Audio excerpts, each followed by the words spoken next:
Hello, Mark. I'm Jake, and my number is 57. I'm a junior. The topic I'm going to read today is A Boat Carrying 500 Refugees Sink at Sea, the story of two survivors. Every day, I listen to harrowing stories of people fleeing for their lives, crossing dangerous waters and unfriendly seas. But there is one story that keeps me awake at night, and it's about Doa, a Syrian refugee 19 years old. She was living a grinding existence in Egypt, working day wages. Her dad was consistently thinking of his thriving business back in Syria that had been blown to pieces by a bomb. And the war that drove them there was still raging in its fourth year. And the community that once welcomed them there had become weary of them. And one day, a man on a motorcycle tried to kidnap her. Once an aspiring that student thinking only of her future, now she was scared all the time. But she was also full of hope, because she was in love with a fellow Syrian refugee named Bassem. Bassem was also struggling in Egypt, and he said to Doa, "Let's go to Europe, seeking asylum, safety. I will work, you can study, the promise of a new life." And he asked her father for her hand in marriage. But they knew to get to Europe they had to risk their lives, traveling across the Mediterranean Sea, putting their hands in smugglers, notorious for their cruelty. And Doa was terrified on the water. She always had been.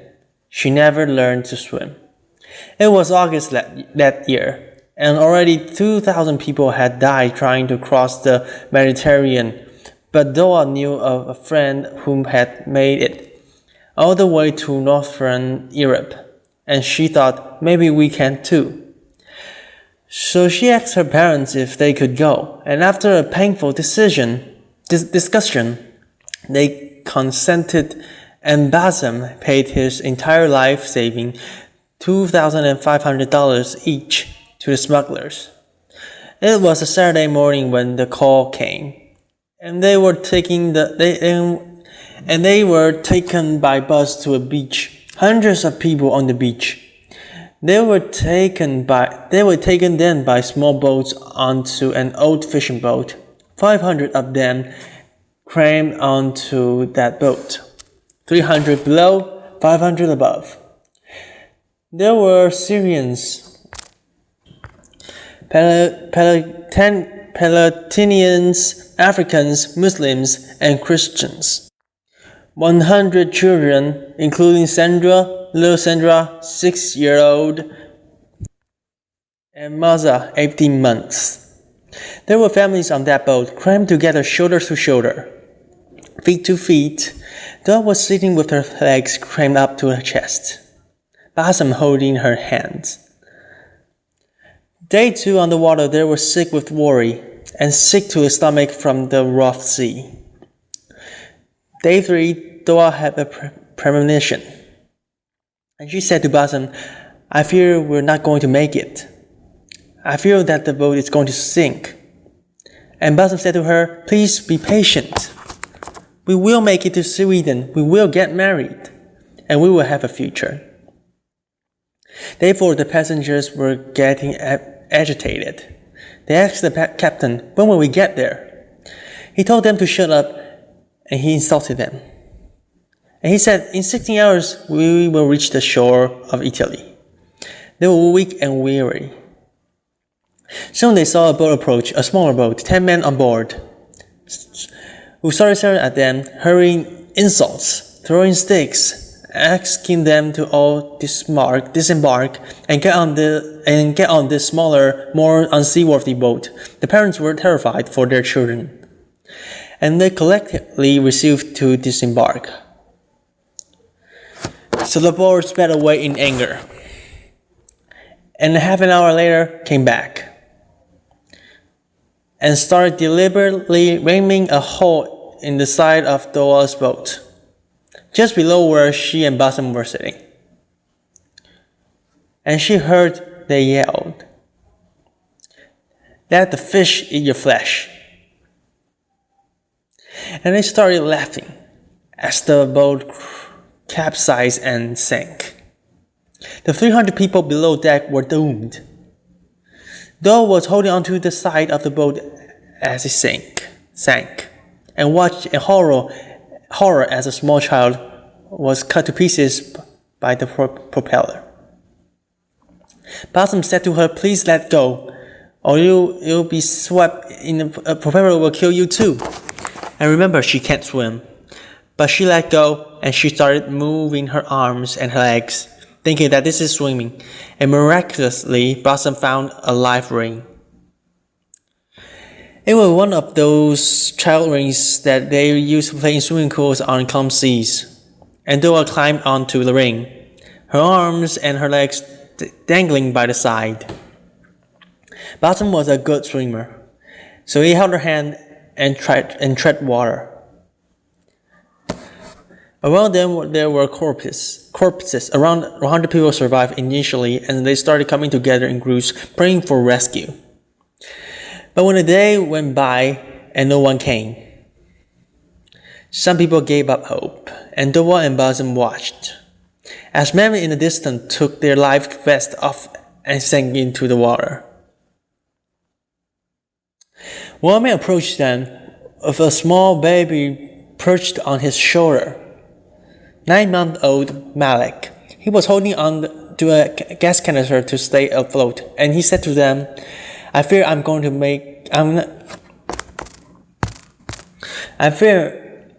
not going to survive. I'm too weak. I don't have the courage anymore." And he handed little Malik over to Bosom and to Doa, and they perched her onto the life ring.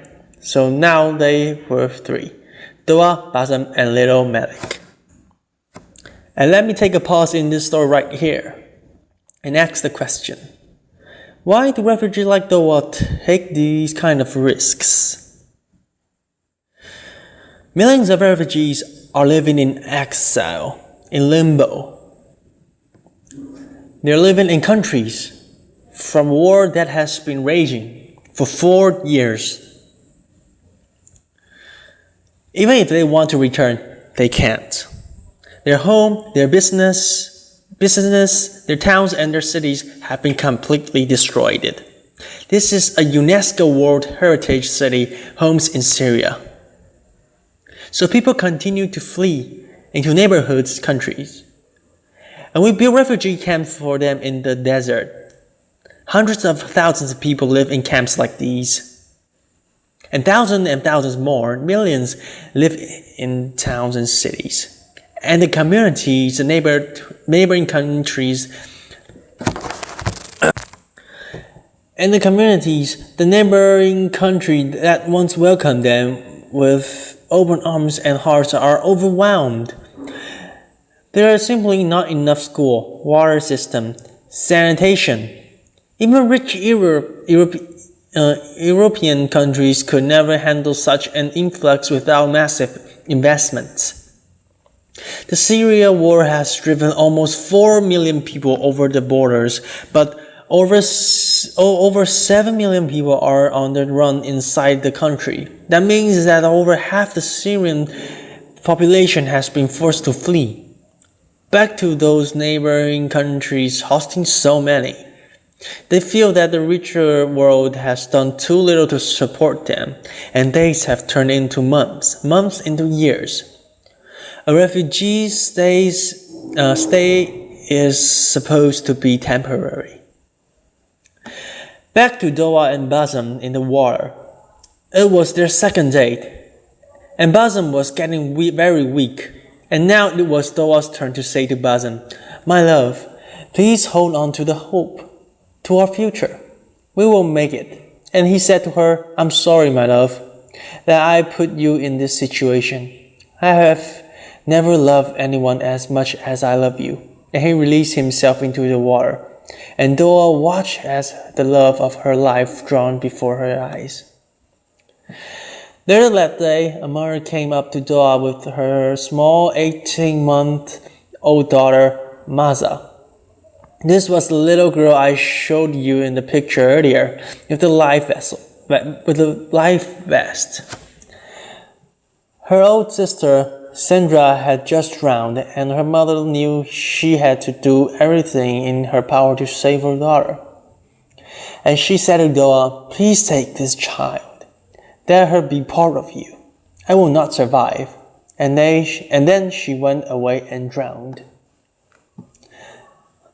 So Doa, the 19-year-old refugee who was terrified of the water, who couldn't swim, found herself in charge of two little baby kids. And they were thirsty, and they were hungry, and they were agitated. And she tried her best to amuse them, to sing to them, to say words to them from the Quran. Around them, the bodies were bloating and turning black. The sun was blazing during the day. At night, there was a cold moon and fog. It was very frightening. And the fourth day in the water, this is how Doa probably looked on the ring with her two children. A woman came on the fourth day and approached her and asked her to take another child, a little boy, just 4 years old, when Doa took the little boy and the mother drowned. She said to the sobbing child, "She just went away to find you water and food." But his heart soon stopped, and Doa had to release the little boy into the water. Later that day, she looked up into the sky with hope, because she saw two planes crossing into the sky, and she waved her arms, hoping they would see her, but the planes were soon gone. But that afternoon, as the sun was going down, she saw a boat, a merchant vessel, and she said, "Please, God, let them rescue me." She waved her arm, and she felt like she shouted for about 2 hours. And it had become dark. But finally, the searching light found her, and they extended a rope, astonished to see a woman clutching onto two babies. They pulled them on the boat. They got oxygen and blankets, and a Greek helicopter came to pick them up, take them to the island of Crete. But Doa looked down and asked, "What of Malik?" And they told her the little baby did not survive. She drew her last breath in the boat clinic. But Doa was sure that as they had been pulled up onto the rescue boat, that little baby girl had been smiling. Only 11 people survived that wreck of 500. There was never an international investigation into what happened.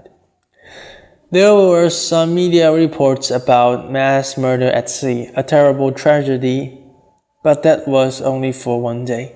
And then the news cycle moved on. Meanwhile, in a pediatric hospital on Crete, little Maza was on the edge of death. She was really dehydrated. Her kidneys were failing. Her glucose levels were dangerously low. The doctor did everything in their medical power to save them, and the Greek nurse never left her side, holding her, hugging her, singing her words. My colleague also visited and said pretty words to her in Arabic. Amazingly, little Maza survived. And soon, the Greek press started reporting about the miracle baby who had survived 4 days in the water without food or anything to drink. and offers to adopt her came from all over the country. And meanwhile, Doa in another hospital on Crete, thin, dehydrated, an Egyptian family took her into their home as soon as she was released. And soon, word went around about Doa's survival, and a phone number was published on Facebook. Messages started coming in. Doa, do you know what happened to my brother, my sister, my parents, my friends? Do you know if they survive? One of those messages said, I believe you saved my little niece, Masa. And it had this photo. This was from Masa's uncle, a Syrian refugee who had made it to Sweden with his family and also Masa's older sister. Soon, we hope Masa will be reunion with him in Sweden. And until then, she's being cared for in a beautiful orphanage in Athens. And though, word went around about her survival too, and the media wrote about this slight woman, and couldn't imagine how she could survive all this time under such condition in that sea and still save another life. The Academy of Athens, one of the Greece's most prestigious institutions, gave her an award of bravery. And she deserves all that praise, and she deserves a second chance. But she wants to still go to Sweden. She wants to reunion with her family there. She wants to bring her mother and her father and her young sibling away from Egypt there as well. And I believe she will succeed.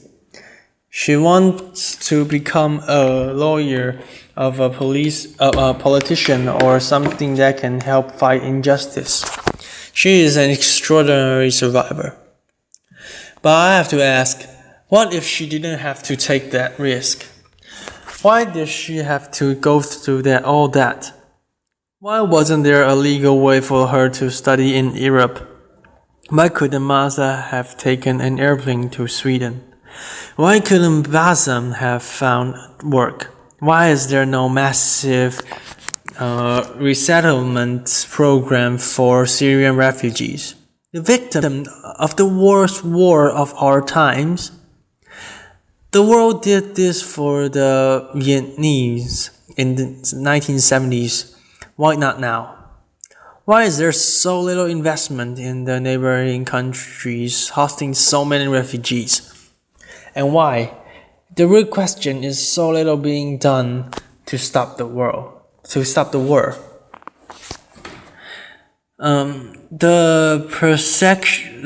persecution and the poverty that is driving so many people to the shores of Europe. Until these issues are resolved, people will continue to take the seas and to seek safety and asylum. And what happens next? Well, that's largely Europe's choice. And I understand the public fears. People are worried about their securities, their economies, the changes of culture. But is that more important than saving human lives? Because there is something fundamental here that I think overrides the rest. And it is about our common humanity.